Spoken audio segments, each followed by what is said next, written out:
आज हम लोग आपकी कक्षा 12 में पहला ही पाठ है राष्ट्र का स्वरूप और इसके लेखक हैं वासुदेव शरण अग्रवाल।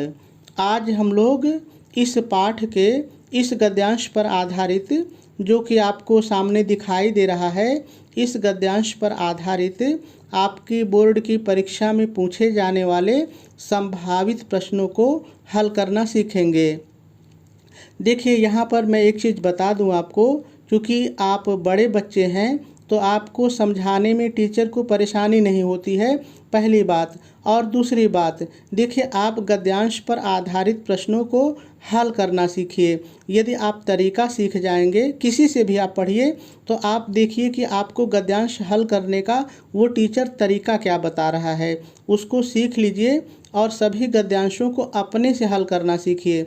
देखिए, आप ये मत सोचिए कि टीचर सारे गद्यांश आपको पढ़ाए, उसने 1 2 3 पढ़ा दिया, आपने समझ लिया कि हल कैसे होता है, बस आप अपने से हल करना सीखिए। देखिए, यहाँ पर थोड़ा चीज़ मैं आपको थोड़ा सा बता दूँ। देखिए, आपको पता है कि गद्यांश रहता है और गद्यांश के नीचे 5 प्रश्न दिए रहते हैं, ठीक है, 5 ही रहते हैं। अब यहाँ पर ये जान लीजिए कि ये वाला प्रश्न और ये वाला प्रश्न, ये 2 निश्चित आएंगे, कोई हटा नहीं सकता है। अगर ये वाला बदलेगा भी तो थोड़ा सा बदल के कहेगा कि गद्यांश के लेखक का नाम और शीर्षक का नाम लिखिए, तो ये 2 प्रश्न तो आने ही आने हैं। लेकिन ये जो बाकी के 3 प्रश्न हैं, ये जो मैंने लिए हैं ना, ये भी आ सकते हैं, ये नहीं भी आ सकते हैं, इसकी जगह दूसरे भी आ सकते हैं, कोई गारंटी नहीं है। लेकिन आप अपने अंदर इन उत्तरों को खोजने की समझ विकसित कीजिए। आप गद्यांश पर जाइए और देखिए कि इनका उत्तर हम कैसे लिख सकते हैं। देखिए, होता क्या है कि कभी कभी इन प्रश्नों का उत्तर आपको सीधे सीधे गद्यांश में मिल जाता है और आप उतार लेते हैं। लेकिन देखिए, कभी कभी क्या होता है कि थोड़ा उत्तर यहाँ दिया है, थोड़ा उत्तर यहाँ दिया है, थोड़ा उत्तर, तो इन तीनों शब्दों को जोड़ करके आपको समझ करके उत्तर का वाक्य अपने से बनाना होता है। तो बस यही आपको समझ विकसित करनी है, ठीक है। तो चलिए, अब हम लोग क्रमशः एक एक प्रश्न पढ़ेंगे और इनको हल करेंगे। लेकिन इनको हल करना सीखने से पहले चलिए मैं आपको गद्यांश पर ले चलता हूँ और पहले पढ़ के उसकी व्याख्या बताता हूँ, फिर हल करते हैं। एक चीज़ यहाँ और सुन लीजिए इसी समय। देखिए, यही एक प्रश्न आपको सबसे ज़्यादा परेशान करेगा, जो कि सबसे सरल होता है। देखिए, रेखांकित अंश की व्याख्या में करना क्या होता है, सुनिए। देखिए, कुछ चीज़ों के आपको पर्यायवाची लिखने होते हैं, कुछ कठिन शब्दों को बदल करके सरल लिखना होता है, और कभी कभी जो वाक्य आपको लगे कि इन वाक्य की व्याख्या नहीं हो सकती है, तो आप उनको वैसे ही उतार दीजिए, कोई दिक्कत नहीं है। ये 2-4 चीज़ें यदि आप ध्यान में रखेंगे तो रेखांकित अंश की व्याख्या कर ले जाएंगे, कहीं कोई दिक्कत नहीं होगी, ठीक है। चलिए, अब गद्यांश पर हम लोग चलते हैं। थोड़ा बड़ा गद्यांश है। तो देखिए, लेखक वासुदेव शरण अग्रवाल जी कहते हैं कि धरती, आप चाहे तो धरती को बदल के पृथ्वी भी कर सकते हैं, कोई दिक्कत नहीं है। तो मैंने यही कहा कि छोटी छोटी चीज़ें आपको बदलनी हैं। धरती माता की कोख में जो अमूल्य निधियाँ भरी हैं, अब इसको आपको बदल के लिख सकते हैं। थोड़ा सा पहले आपको जोड़ना है। प्रस्तुत रेखांकित अंश में लेखक वासुदेव शरण अग्रवाल जी कहते हैं कि पृथ्वी या धरती माता की गर्भ में, कोख गर्भ में जो अमूल्य, बहुमूल्य, अमूल्य को बदलिए बहुमूल्य निधियाँ, खजाना भरा हुआ है, भरी निधियाँ भरी हैं, मतलब खजाना भरा हुआ है, जिनके कारण, उन्हीं खजानों के कारण वह पृथ्वी वसुंधरा कहलाती है। देखिए, अब वसुंधरा का मतलब समझिए।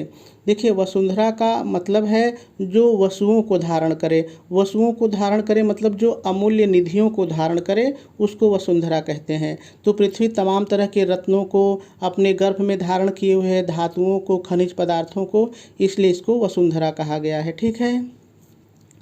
उनसे कौन परिचित न होना चाहेगा, यानी ये जो अमूल्य निधियां हैं, इनसे भला कौन नहीं परिचित होना चाहेगा। भाई सभी जानना चाहेंगे कि कौन सा जो निधि है, कौन सी कितनी कीमती है, कौन सी कितनी ज़्यादा महत्वपूर्ण है, तो भाई इससे कौन नहीं परिचित होना चाहेगा। तो इससे सभी, अब यहाँ प्रश्न पूछ रहा है कौन परिचित नहीं, तो आप उत्तर भी दे दीजिए, अर्थात सभी लोग परिचित होना चाहेंगे। आगे कहते हैं लाखों करोड़ों वर्ष से, आप बदल के कह सकते हैं अनंत काल से, ठीक है। अनेकों प्रकार के धातुओं को पृथ्वी अपने गर्भ में पोषण मिला है। आप इसको बदल के कह सकते हैं कैसे, देखिए, लाखों करोड़ वर्ष से अनेक प्रकार की धातुओं को पृथ्वी अपने गर्भ में पाले हुए है, पोषण मिला है, पाले हुए है। दिन रात बहने वाली नदियों ने पहाड़ों को पीस पीस कर, अब यहाँ पे बदल के क्या लिखेंगे, देखिए, दिन रात बहने वाली नदियों ने अपनी धारा से, अब इतना जोड़िए, अपनी धारा से पहाड़ों को पीस पीस कर। देखिए, नदियाँ जब पहाड़ों से चलती हैं तो चट्टानों को घिसती हैं, पत्थरों को घिसती हैं, तो वो टूटते हैं। उसी के लिए आया है कि नदियाँ अपनी धारा से पहाड़ों को, यानी चट्टानों को, पहाड़ को बदल के चट्टान कर सकते हैं, चट्टानों को पीस कर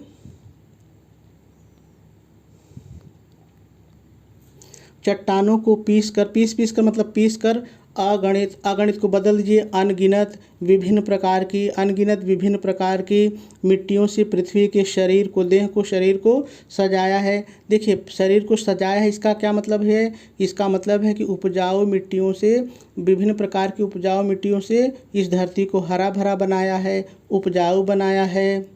हमारे भावी आर्थिक अभ्युदय, देखिए, भावी मतलब भविष्य में, हमारे भविष्य में होने वाले, आर्थिक मतलब धन दौलत से संबंधित होता है, तो आर्थिक ऐसे ही कह लीजिए, हमारे भविष्य की आर्थिक उन्नति, अभ्युदय माने उन्नति या विकास, हमारे भविष्य का आर्थिक विकास के लिए सबकी जांच पड़ताल अत्यंत आवश्यक है। सबकी जांच पड़ताल मतलब जो निधियां हैं, जो धातुएं हैं, जो मिट्टी है, सबकी जांच पड़ताल करना बहुत ही आवश्यक है।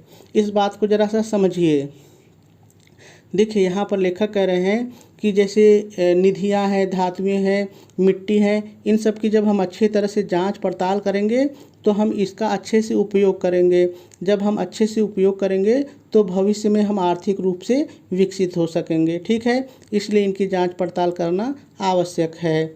चलिए आगे देखिए। रेखांकित अंश तो यही था, लेकिन पूरे की व्याख्या देख लेते हैं। आगे लेखक कहते हैं कि पृथ्वी के गोद में जन्म लेने वाले जड़ पत्थर, देखिए, जड़ पत्थर यानी निर्जीव पत्थर जिसका कोई मोल नहीं है, बेकार हैं, जड़ पत्थर कुशल शिल्पियों से संवारे जाने पर अत्यंत सौंदर्य के प्रतीक बन जाते हैं। समझिए, बहुत ही प्यारी लाइन है। देखिए, यहाँ पर लेखक कह रहे हैं कि पृथ्वी की गोद में बहुत सारे जन्म लेते हैं पत्थर, यानी बहुत सारे ऐसे पत्थर हैं जो निर्जीव हैं, उनमें ना तो कोई सौंदर्य है, ना ही उनका कोई महत्व है। लेकिन यही पत्थर जो जड़ पत्थर हैं, जब किसी कुशल शिल्पी के हाथ में, कुशल मूर्तिकार के हाथ में पड़ जाते हैं तो उन पत्थरों को काट पीट करके, संवार करके सुंदर मूर्ति बना देता है। और फिर वही पत्थर जो है, जो आपको कुरूप दिख रहा था, बेकार दिख रहा था, सौंदर्य का प्रतीक बन जाता है। ठीक है। नाना माने विभिन्न या अनेक, नाना भांति माने प्रकार, नाना प्रकार के यानी विभिन्न प्रकार के अनगढ़ नग। देखिए, नग अंगूठी में लगा होता है, तो देखिए कोई नग है बिल्कुल गढ़ा नहीं है, बेकार सा नग है, लेकिन जब वो किसी कारीगर के हाथ में पड़ेगा तो इस तरह से उसको तराश देते हैं, स्टार, तमाम फलक बन जाती हैं। आगे पढ़ेंगे तो पता चलेगा।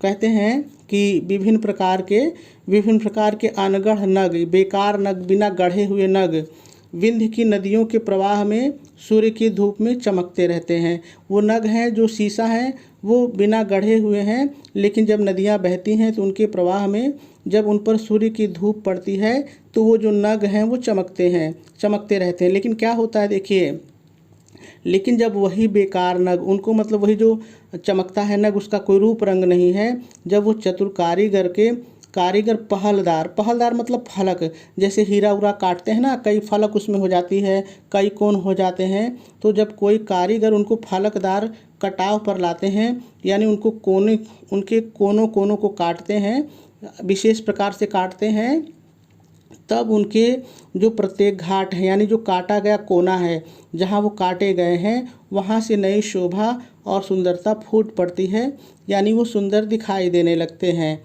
वे अनमोल हो जाते हैं। वही नग जिसकी कोई कीमत नहीं थी, तराशे जाने पर अनमोल हो जाता है, बहुमूल्य हो जाता है। फिर क्या होता है, देश के नर नारियों के रूप मंडन और सौंदर्य प्रसाधन में इन छोटे छोटे पत्थरों का भी सदा से, यानी जो बेकार और बिना किसी कीमत के नग हैं, पत्थर हैं, वो पत्थर भी क्या करते हैं, सौंदर्य प्रसाधन में यानी सुंदरता बढ़ाने में, एक स्त्री की सुंदरता बढ़ाने में इन छोटे छोटे पत्थरों का भी सदा मतलब हमेशा से कितना भाग रहा है, यानी बहुत ही योगदान रहा। भाग रहा मतलब योगदान रहा है। अतएव हमें इनका ज्ञान होना आवश्यक है। इसलिए हमें इन छोटी छोटी चीज़ों का भी ज्ञान होना आवश्यक है। यानी कुल मिलाकर के इस गद्यांश में लेखक कहता है कि पृथ्वी से संबंधित, धरती से संबंधित जो भी चीज़ें हैं, हमें उन सभी चीज़ों का ज्ञान होना, जानकारी होना आवश्यक है। तो देखिए, यही कुछ इसकी व्याख्या थी। अब चलिए क्रमशः हम लोग एक एक प्रश्न पढ़ते हैं और लिखते हैं उसका उत्तर भी।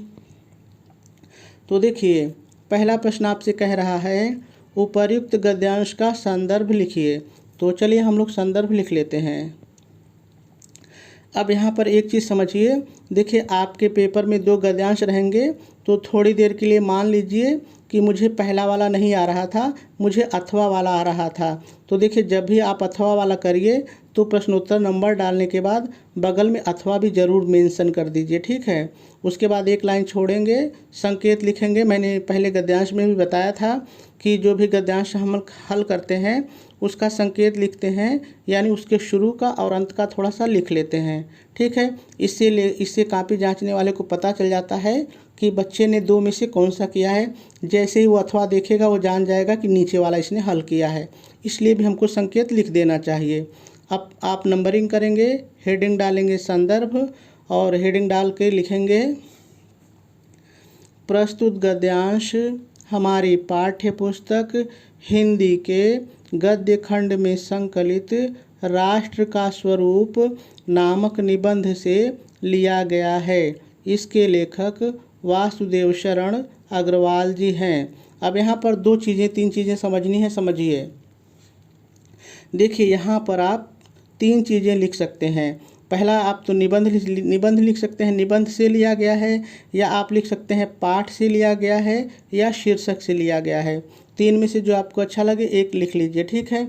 अब देखिए, लिया की जगह भी आप 3 चीज़ लिख सकते हैं। निबंध से उद्धृत है, निबंध से अवतरित है, निबंध से लिया गया है, आपकी जैसी इच्छा, ठीक है। लिया गया है, ठीक है, ऐसे लिखेंगे। और देखिए, किताब का नाम, शीर्षक का नाम और लेखक का नाम आपको काले रंग की पेन से और सिंगल इन्वर्टेड कामा के अंदर लिखना है। देखिए, यदि आप काले रंग की पेन से नहीं लिखते हैं तो कोई बात नहीं, लेकिन आपको सिंगल इन्वर्टेड कामा में तो लिखना ही होता है। लेकिन यदि आप इस तरह से सजा के लिखेंगे तो मुझे लगता है कि ज़्यादा बेहतर होगा, ठीक है। तो ऐसे ही आप भी लिखिएगा। चलिए दूसरा प्रश्न पढ़ते हैं। धरती माँ को वसुंधरा क्यों कहते हैं? मैंने कहा कि इन तीनों का प्रश्न उत्तर आपको गद्यांश में मिलेगा और आपको ये समझ विकसित करनी है कि कैसे ढूंढेंगे। तो चलिए मैं भी ढूंढने का प्रयास करता हूँ। धरती माँ को वसुंधरा क्यों कहते हैं? तो देखिए, यहाँ पर पहले ही मिल जाता है, धरती माता की कोख में अमूल्य निधियाँ भरी हैं जिसके कारण वह वसुंधरा कहलाती है, और पहले का उत्तर हो जाएगा। चलिए दूसरा देखते हैं। दूसरा प्रश्न आपसे कह रहा है कि किसने पृथ्वी, यहाँ पे गलत हो गया, किसने पृथ्वी की देह को सजाया है? किसने पृथ्वी की देह को सजाया है? तो चलिए देखते हैं कि किसने सजाया है।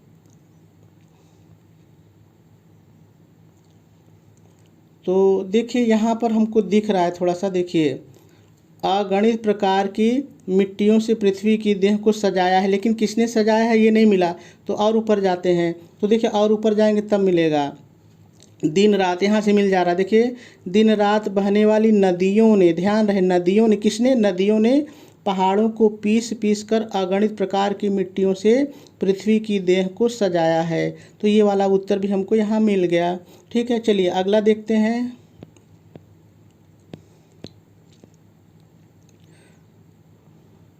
कैसे लिखें वो भी पहले देख लिया जाए ना। तो देखिए, यहाँ पर मैंने लिखा है, यहाँ पर दिन रात बहने वाली नदियों ने पहाड़ों को पीस पीस कर अगणित प्रकार की मिट्टियों से पृथ्वी की देह को सजाया है। वहाँ पर ऐसे ही मिला भी था। चलिए अगला प्रश्न पढ़ते हैं। अगला प्रश्न आपसे कह रहा है, आर्थिक विकास के लिए क्या आवश्यक है?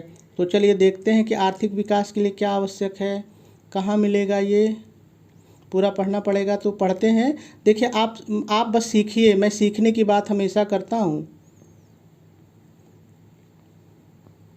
इनका ज्ञान आवश्यक है। भावी जो भविष्य का प्रश्न एक बार पढ़ते हैं, मैं प्रश्न थोड़ा सा।